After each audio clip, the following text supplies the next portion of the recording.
So you've gotten a job, or maybe many jobs, and now your career is moving forward. So what is that career going to look like? And what are the things that you need to consider?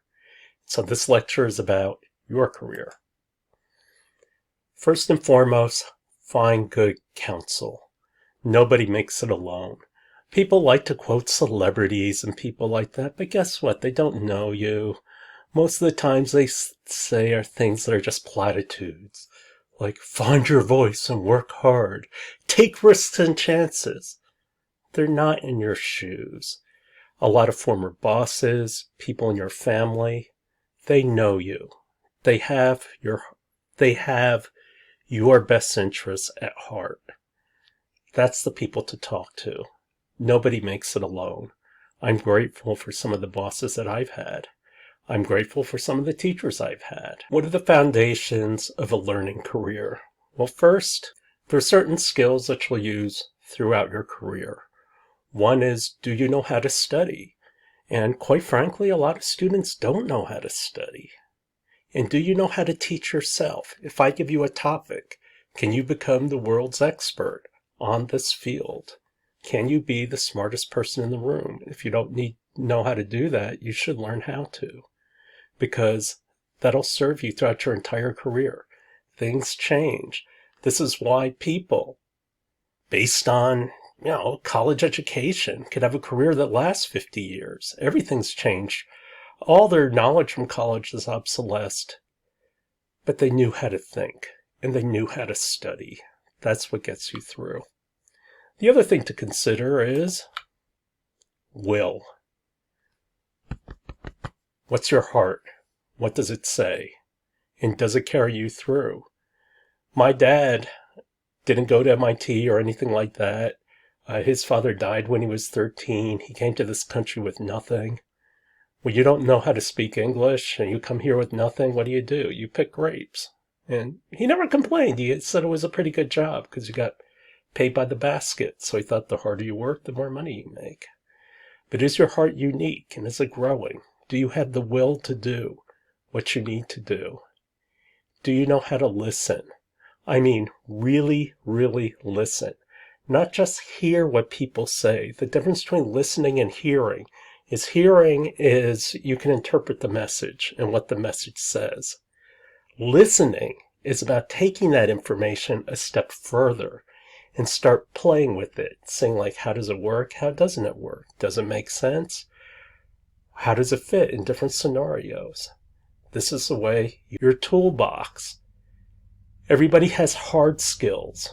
Do you have soft skills? And these are skills that anybody can require. It's just a matter of, do you have the will to do it? Can you write well? Can you speak well? I'm not a natural speaker, but I force myself to do it. Can you lead? Can you make hardcore calls? Can you run a project? Are you an impact player? These are skills that anybody can master. And the question is, do you have that level of courage? Do you have that boldness? And some people just don't. That's perfectly fine. But then you need to understand who it is you are and what it is you can do. Your career in the early years, and we've talked about this, is you're mostly concerned about money. You've gotten out of school. You lead very tough lives. And now you just want money. And it seems like money is the answer to everything. And that's short-sighted. In the next phase of your career, you've got a little money now. You're comfortable. And what you're concerned about is your career growth. What's my position? What's my title? Am I growing? And so that's what happens in your 30s. And then when you reach the middle ages of your 40s, all of a sudden you have a midlife crisis. You're in your late 30s, early 40s. You're thinking, should I have more children? I want to focus on my career. What do I do? And everybody goes through it. And people sit around thinking, is this all there is? And so what happens next is by the time you hit your 50s, you find out you're all alone. All those people who thought would be there for you may not be there, and part of it might be organic. I was working one job and I realized I really should have bailed a lot earlier. And the reason why is my boss's boss, my boss retired.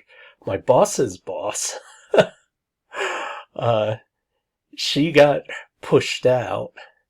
And that should have told me something, because now there's a new regime coming in. It's people who don't know me. A guy I worked with got Alzheimer's. Another one died. And all of a sudden, everybody who was surrounding me and supporting me was gone. And all of a sudden, I'm just like met with hostility because people just inherited me and didn't know what to do with me. And it was just flat out awful. And so when you you start hitting your 40s and 50s, you have to think very hard about how are you going to survive in your career. And so the last act of your career is the end. You're facing 60, late 50s. How do you want to wind up your career? Do you want to just keep doing the same thing you've always done? Do you have money socked away that you want to do something different? Actually, that boss who got removed, I still keep in touch with her. A very, very smart woman. She was talking about MVP and everything like that decades before they actually ever did it. That's the thing. A lot of these ideas that people are lauded for, they're actually not all that original. People have been doing it for a while. Anyway, she got to the end and she just decided, do I want to go through another series of just developing products? And so she decided to retire and teach reading. And she wanted to do something that made her feel good. Dr. Cho's facing that right now. I'm entering my last act, and I'm thinking about what it is do I want for the end of my career. Do I want it just to be teaching? Right now I want to write a book. But outside of that, do I want to go back to industry? Do I want to do something with my grandchildren? They're a little too young, but I'd love to start a company with them. But basically, between the ages of 60 to 70, that's your end. When you're in your 70s, contrary to what everybody says, you're not very productive. It's very difficult to have the energy to really do high-level work. You could be an advisor, but it's just really difficult to have the level of consistency you need. Money is inverse to job quality. Early on in your life, money means more and the job doesn't mean as much. It's more about money. Unfortunately, people start wrecking their careers just chasing money. And what happens is later on in life, it's more about job quality and you don't care about the money so much because you have money. And so knowledge and the experience is actually worth a lot more to you. How do you know you found the job of your dreams? And this is what it took me an entire career to finally figure out. And it's kind of sad, but hey, one thing Dr. Cho has said is he'll always be honest with you. And the sad thing I found out here now in the late stages of my career is that I finally found my dream job. And what your dream job is if somebody offered you $100 million tomorrow to just retire, to quit your job, would you not show up for work tomorrow? And the answer is this is the very first job in my entire life that I would show up tomorrow. And that's how much I treasure it. That's how much I enjoy it. Yeah, I complain about ASU and I complain about you students. I complain about, and that's just the nature of people. But deep down inside, I like my journey. The moments that I treasure the most is actually with our alums right now. They'll say, hey, Dr. Cho, can we go out and get coffee? And I'll give them career advice, and we'll sit down and have coffee for like 2 or 3 hours. Well, I won't drink coffee. I'll get a hot chocolate. But anyway, and I just marvel at you, your stories and the things you do. It was really unfortunate. I had one online student. He had flown into the Phoenix area, and he's like, Dr. Cho, I'm in town. Can we go get a drink? Unfortunately, I was in the hospital with my wife and couldn't go with him. But that's how you know you found the job of your dreams. And so that's what you're trying to find in life. What is it that no matter what, I'm going to be there tomorrow? So what does the early stage, my career, my life look like? Well, there's a lot of waste involved. And that's that you are so intent in getting money and things like that if you just make a little sacrifice for knowledge and understanding what it is that you need in your toolbox, the experience. You don't play for the long term, you're playing for the short term, and so you end up squandering your time. It's part of the reason why PhDs, I would say about 80% of them that I knew, didn't stay in their first jobs after their PhDs. And the reason why is doctoral students are like, please, please, just let me graduate. It's the only thing I want. If you let me graduate and finish my dissertation, my life will be gravy. And what ends up happening is all of a sudden they graduate, they have a job, and it suddenly hits them. Oh, crap, I have the rest of my life to live. And so think about the long run of what you're doing. It wasn't until later on, like for example, I wanted to learn how to raise money. I had never raised money before. And so I joined a company, terrible company, but I ended up raising $7 million. And so I got good experience at how to raise money. Some people at this part of their career do think about what they want to do, but what they're looking at is their resumes, and they want to get their resumes in shape so it propels them into the next job. There's nothing wrong with that, but the problem is that when you're constantly thinking about bouncing around, you're not really building anything. Or maybe you're thinking about your career. You like where you are and you're going to go up the silo. And so you stay at a place like HP or IBM, and maybe you make it past your 50s. I kid my daughter's father-in-law, and that's that he's past 60 and he's stayed at Boeing for his entire career. And I'm impressed. I said, hey, Lynn, how'd you make it so far? My dad stayed at DuPont for 30 years.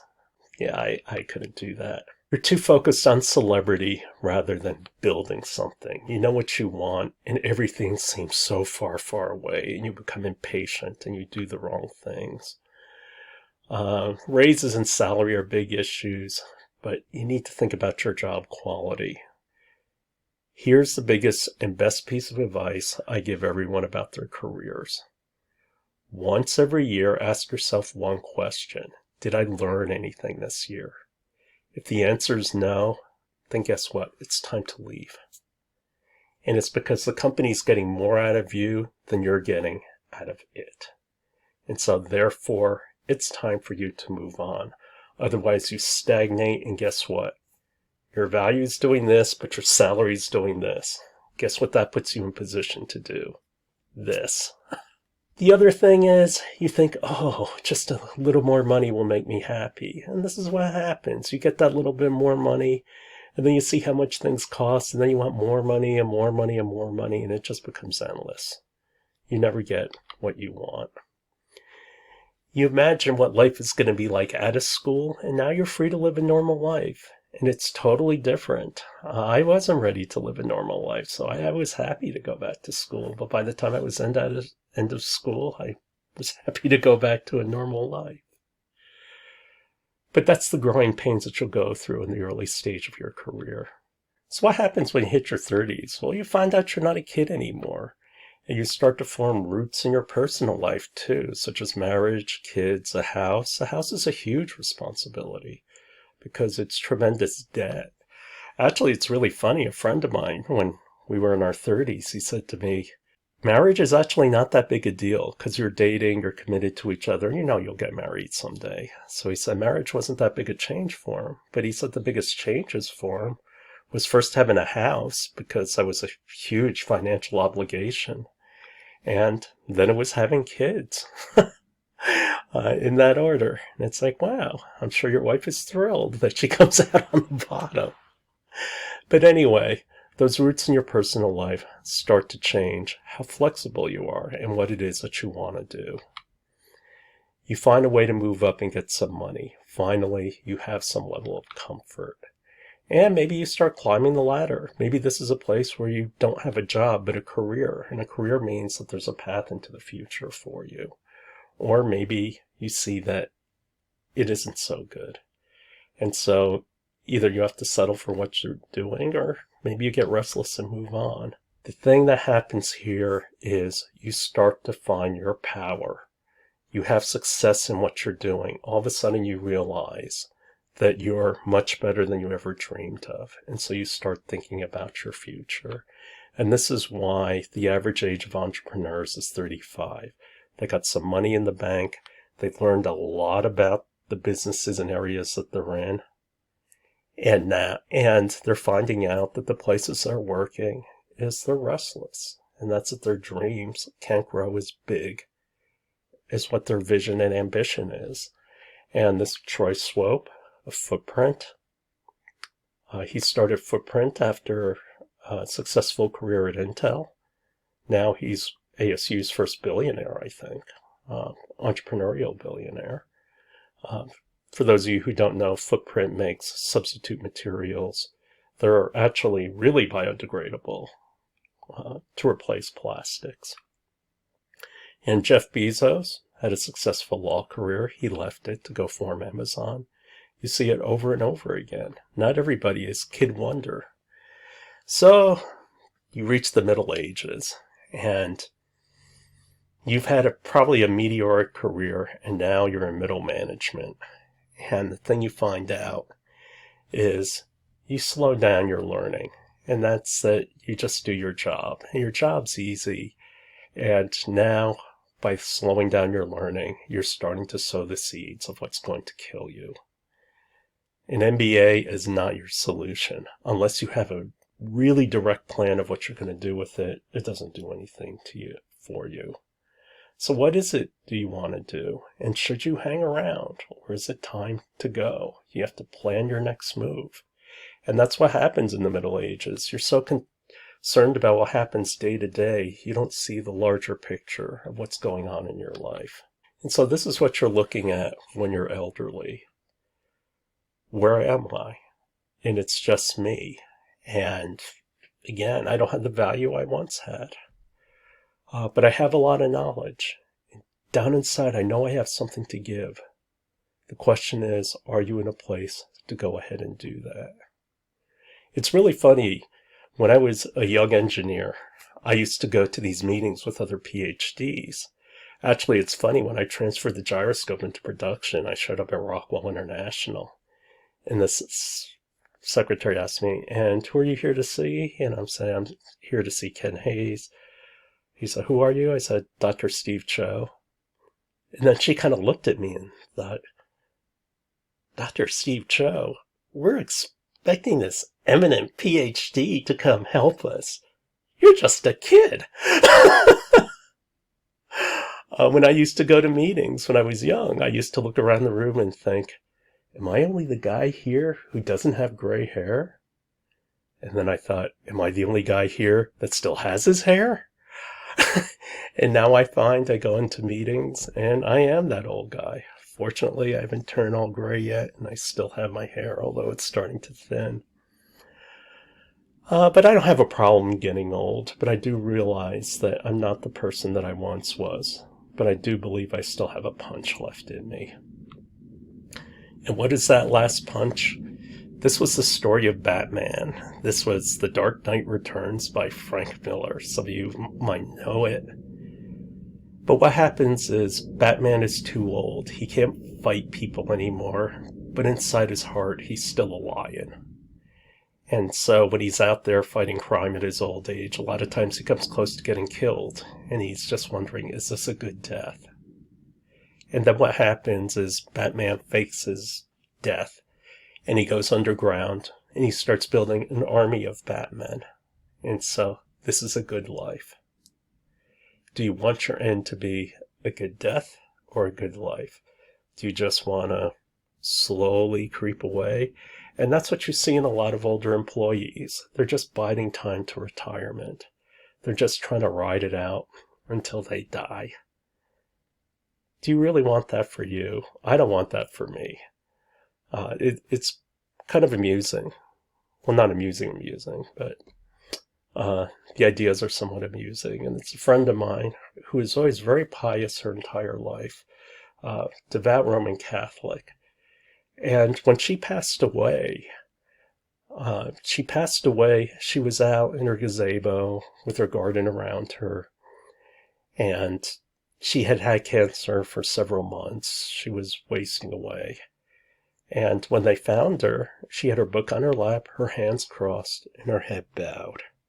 And to me, that's the way she would go out. She was always an elegant person, always very well-mannered. This is a person you want to put in front of royalty.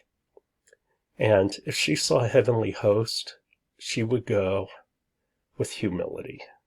And that's how she went. And then someone asked me, when it's your time to go, what do you want to look like? And I said, I want to look like this. I want to be frozen, like trying to choke off death. No, when I go down, I don't want to go down sitting on my hands. And that's a terminology in chess. Chess in tournament play, if you touch a piece, you have to move it. And so to prevent yourself from touching pieces, you sit on your hands. Sitting on your hands means you're not going to make a move. I don't want to go out that way. I want to go out swinging. I got a good punch left in me, and I don't know if it's going to be here at ASU or somewhere else. But when you reach the latter stages of career, that's what you start thinking about. And for some people, it's about legacy. The thing to me is I don't really worry about legacy. And the reason why is I solved the problem of the gyroscope. No one else in the world did it, but I did. My doctoral dissertation is in textbooks. Something I did research-wise is worth something that they want to share to future generations because I was the only one who did it. And so I've had success. Not only that, once you have a patent or something, you're immortal. No matter how long I'm gone for, the future generations of my family could look at the patent database, put my name in, and they'll see their great-grandfather's name or their grandfather's name. Although getting old is sobering because I absolutely adore my 1-year-old granddaughter. When I walk in the room, she just yells grandpa and comes running up to me. And it occurred to me, I'm probably not going to live long enough to watch her get married someday. And that's pretty sobering. Anyway, one thing I've always loved about Richard Branson is Richard Branson always believed in dreaming large. And the thing is, Branson was never a shiftless dreamer. The way he looked at things is, we're here, this is where I want to get to. And he'll ask people, what steps do we need to do that? If it doesn't exist, how do we develop it? And Branson was the one who wanted to go to space far before Musk or any of these other people jumped in. The thing is, the people who jumped in had much larger resources than he did. But Branson did make it to space. And so it took decades. And this is the thing that concerns me. We've lost our visionaries. We used to have people who would think of decades, and now everybody just thinks 5 or 10 years. If we're not planning for the future, then we're not going to capture the future. That's why the United States used to own the future, and now I have sincere doubts if that'll happen. We'll have a good life, but we'll probably look more like Europe. Anyway, have my skills evolved? How is my network? And do you know the start and the finish? That's your career. And again, it revolves around these 3 pillars. So the rules of thumbs are, don't stop learning, solve the toughest problems. That's how you get recognized. That's how much you move up. How much capital do you have? Whether it's capital in people owing you favors or knowing you, or is it capital as in wealth? Can you afford to walk away earlier? And network. You have to have a network because no one makes it alone. Actually, it's kind of funny because they ask you for recommendations. I'm like, oh, crap. A lot of people who are my recommendations, they either moved away and I have no idea where they are, or they've passed away.